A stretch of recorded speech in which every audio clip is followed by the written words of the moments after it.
ناظرین گرامی السلام علیکم ورحمۃ اللہ وبرکاتہ۔ آج کی بات خاص بات میں آپ لوگوں کا استقبال ہے۔ ناظرین گرامی، میں انصار عزیز ندوی اس وقت آپ لوگوں کے سامنے دن بھر سے آئی ہوئی کچھ اہم ترین خبروں کی تفصیلات لے کر حاضر ہوں۔ تفصیلات میں جانے سے پہلے آپ لوگوں سے جو درخواست ہوتی ہے اس پر توجہ کرنے کی اپیل کروں گا۔ دونوں پرائم ٹائم شائع ہو چکے ہیں، جن احباب نے نہیں دیکھا ضرور جائیں دیکھیں، 200 تک پھیلانے کی کوشش کریں، لنک کو شیئر کریں۔ آئیے پہلی خبر کی جانب بڑھتے ہیں۔ انسانیت کی خدمت اور رفاہی جذبے کو اپنا شعار بنانے والی معروف تنظیم صفا بیت المال انڈیا نے آج بتاریخ 24 اپریل 2025 کو حیدرآباد کے معروف علاقے سلیمان نگر میر محمود پہاڑی میں واقع مسجد نور میں ایک نہایت اہم اور ضرورت مند منصوبے کا افتتاح کیا۔ تپتی دھوپ میں پیاسوں اور دیگر اہل محلہ کو راحت پہنچانے کے لیے منرل واٹر کا ٹھنڈا پانی پلانے کا کاؤنٹر لگایا گیا۔ یہ واٹر کاؤنٹر عبادت گزاروں، راہگیروں اور مقامی مکینوں کو ٹھنڈے، صاف اور صحت بخش پانی کی سہولت فراہم کرے گا۔ تنظیم کے کارکنان اور رضاکار اس کاؤنٹر کی نگرانی اور صفائی کا خاص خیال رکھیں گے تاکہ اہل علاقہ کو کسی قسم کی دقت کا سامنا نہ ہو۔ اس موقع پر صفا بیت المال کے مقامی ذمہ داران نے کہا، یہ صرف پانی پلانے کا عمل نہیں بلکہ عبادت ہے۔ ہمارا مقصد یہ ہے کہ خدمت خلق کو عبادت کا درجہ دیں۔ اقدام نہ صرف ایک وقتی ضرورت کی تکمیل ہے بلکہ ایک مستقل صدقہ جاریہ کی صورت بھی رکھتا ہے۔ اہل علاقہ نے صفا بیت المال انڈیا کے قابل تقلید قدم کو سراہتے ہوئے دعائیں دیں اور مستقبل میں بھی ایسے رفاہی منصوبوں کے انعقاد کی امید ظاہر کی ہے۔ ادھر ناظرین گرامی، وقف ترمیمی قانون کو چیلنج دینے والی عرضیوں پر مرکزی حکومت نے سپریم کورٹ میں جواب داخل کر دیا ہے۔ مرکزی وزارت برائے اقلیتی امور نے عدالت عظمیٰ میں حلف نامہ جمع کر عدالت میں داخل عرضیوں میں عائد کردہ سبھی الزامات کو مسترد کر دیا ہے۔ حکومت نے کہا ہے کہ وقف قانون 2025 سے کسی بھی طرح کی آئینی حقوق کی خلاف ورزی نہیں ہوتی۔ حکومت نے عدالت سے کہا ہے کہ سپریم کورٹ کسی التزام پر بالواسطہ یا بلا واسطہ طور سے روک نہ لگائے۔ عدالت وقف معاملے پر عارضی روک لگاتے ہوئے پوری سماعت کو آخر میں کوئی فیصلہ لے۔ حکومت نے یہ بھی کہا ہے کہ سپریم کورٹ کے پاس آئینی جواز کی جانچ کی طاقت ہے، لیکن پارلیمنٹ نے جس قانون کو پاس کیا ہے اس پر روک لگانا مناسب نہیں ہے۔ آل انڈیا مسلم پرسنل لا بورڈ نے وادی کشمیر کے مشہور سیاحتی مقام پہلگام میں دہشت گرد حملے کے بعد ایک اہم فیصلہ لیتے ہوئے وقف ترمیمی قانون کے خلاف جاری اپنے احتجاجی پروگراموں کو 3 دن کے لیے معطل کرنے کا اعلان کیا ہے۔ بورڈ کی جانب سے جاری کردہ بیان میں کہا گیا ہے کہ فیصلہ ان افراد کے اہل خانہ سے اظہار تعزیت اور یکجہتی کے طور پر کیا گیا ہے جو اس المناک واقعے میں جاں بحق یا شدید زخمی ہوئے ہیں۔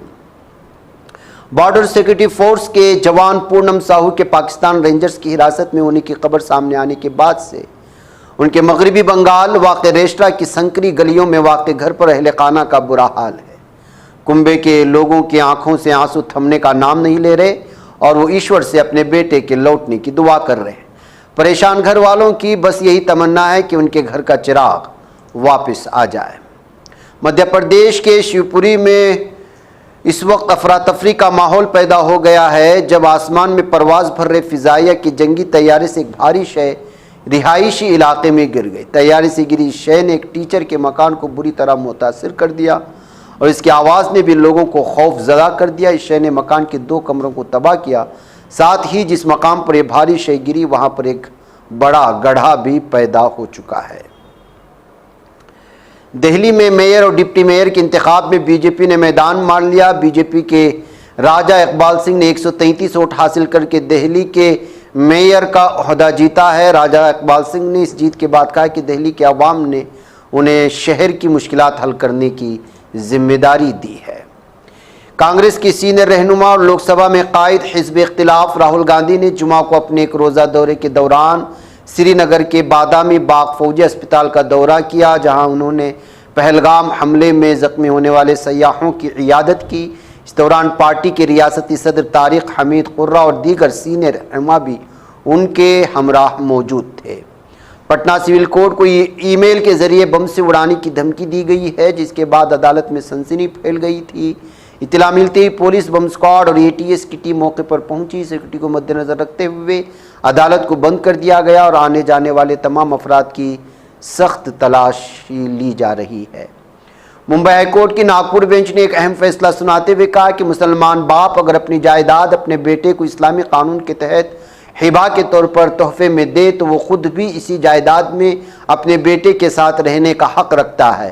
عدالت نے اس فیصلے میں کہا کہ اسلامی قانون میں جائیداد کی حقیقی ملکیت کی منتقلی ضروری نہیں، بلکہ اس میں تعمیری قبضہ کافی ہوتا ہے۔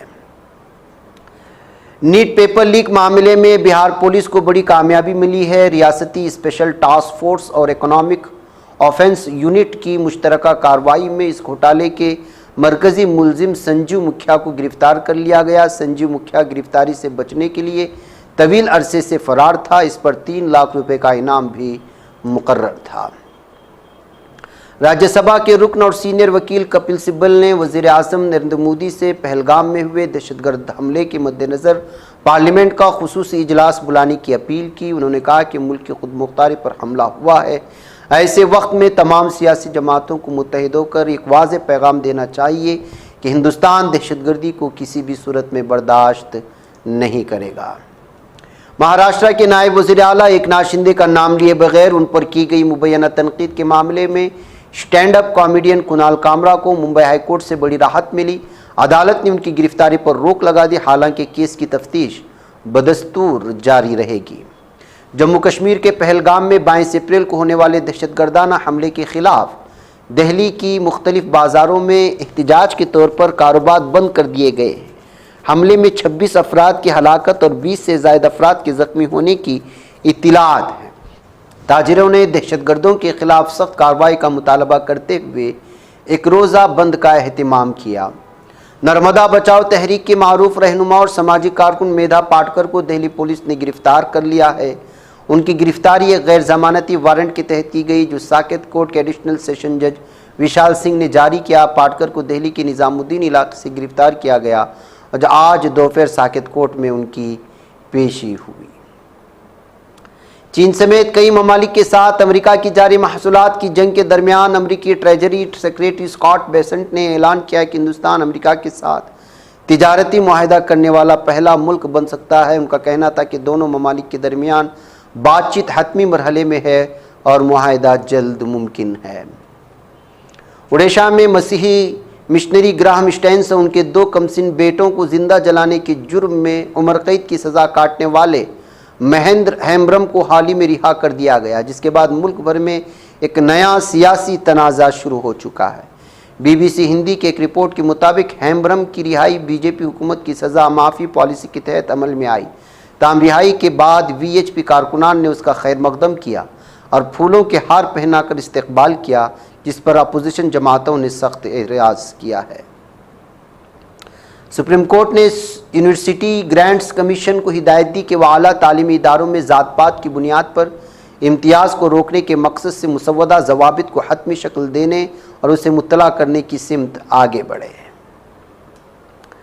جموں کشمیر کے پہلگام میں دہشت گردانہ حملے میں 26 سیاحوں کی موت کے بعد مرکزی حکومت اب ایکشن موڈ میں ہے۔ دریں اثنا حکومت نے کل دہلی میں کل جماعتی اجلاس بلایا، جس میں کانگریس رہنما راہل گاندھی سمیت تمام اپوزیشن پارٹیوں کے رہنماؤں نے شرکت کی تھی۔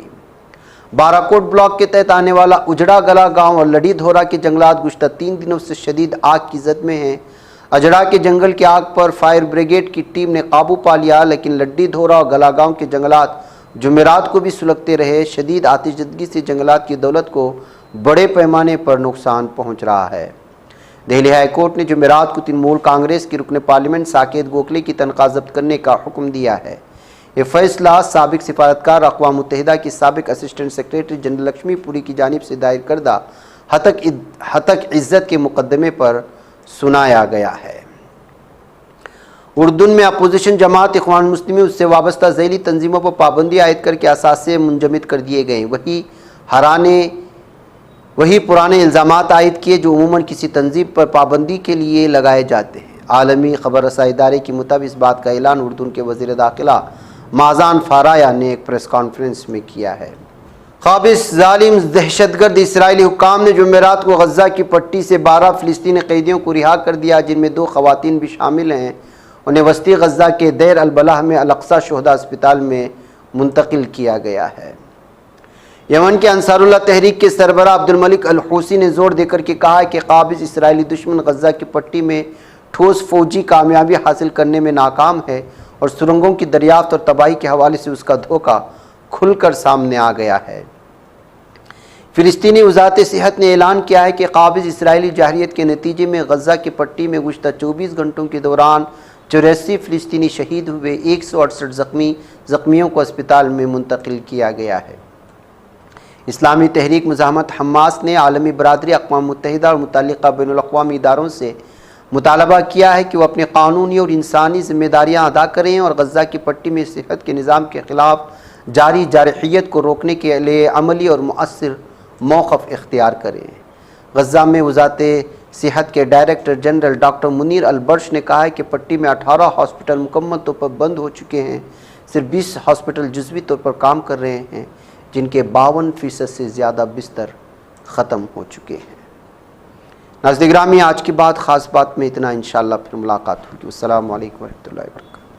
یہ چینل حق نگر بن کر کچل دیتا ہے فتنوں کو، اگر گندی ہو پالیسی تو مرتے دیکھ کتنوں کو، اسی بازار میں بکتے ہوئے دیکھا ہے سپنوں کو، سبھی یکساں ہے یہ پیغام دو غیروں کو اپنوں کو، وطن اہل وطن کا ہے گلے بے خار، سیدھی بات